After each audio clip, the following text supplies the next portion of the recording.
Қайырлы күн достар, қайырлы күн менің оқырмандарым, барлықтарыңызға үлкен сәлем. Біз бүгін міне жол түсіп Астанадағы 10-шы инклюзивтік мектепке келіп отырмыз. Менің қасымда міне осы мектептің директоры Бақытжан ағамыз. Өте алғысымды білдіргім келеді. Бүгін біз өте жақсы бір сағаттық кездесу, мүгедектігі бар балалармен кездесу үлкен өткіздік.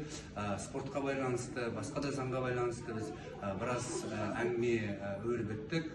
Және де өздеріңіз білесіздер, Қазақстанның паравелоспорт федерациясының президенті ретінде біз осы паравелоспорттағы болып отқан жаңалықтарды және де осы мектепке осы паравелоспорттың бөлімін ашуға ниет білдірдік. Соны ниетімізді Бақытжан аға қолдады, рахметімізді білдіргіміз келеді. Және де осы өздеріңіз білесіздер, мен қазір тректе дайындалып жүрмін. Осы балдарды тректе де, осы мектептің ішінде де дайындауға, жағдай жасауға федерация атынан да, мектептің атынан да сондай бір жақсы ниеттер болып жатыр. Құрметті достар, Бақытжан аға бір-екі ауыз сөз бергім келеді. Бақытжан аға. Сізге көптен көп рахмет. Біздің мектебімізге келіп, біздің көру қабілеті бұзған оқушыларына арналған велоспорт түріменен дайындауға қазір осы Кенже Сасауылының көмегімен, демеушілігімен қазір біздің мектебімізге қойылатын болады.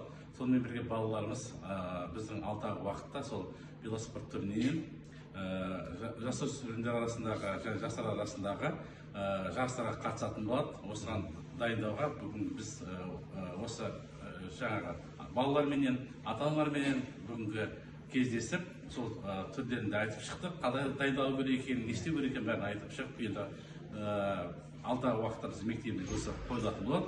Сол кезде балалар сол жарыстарға дайындалып, ал келешектегі біздің осы көру қабілеті бұзылған жандардың арасындағы сол жарыстардың жеңімпаздарын шығады деген сенімдеміз біз. Өте сеніміңізге рахмет, білген ниетіңізге де рахмет. Құрметті достар, біз федерация ретінде жай ғана отырған жоқ, біз жұмыс істеп жатырмыз. Сондықтан барлықтарыңызға осылай біздің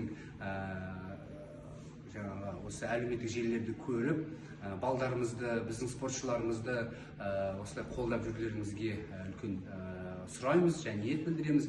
Барлықтарыңыз келе жатқан жаңа жылдарыңызбен құттықтағымыз келеді. Зор денсаулық, ашық аспан тілейміз.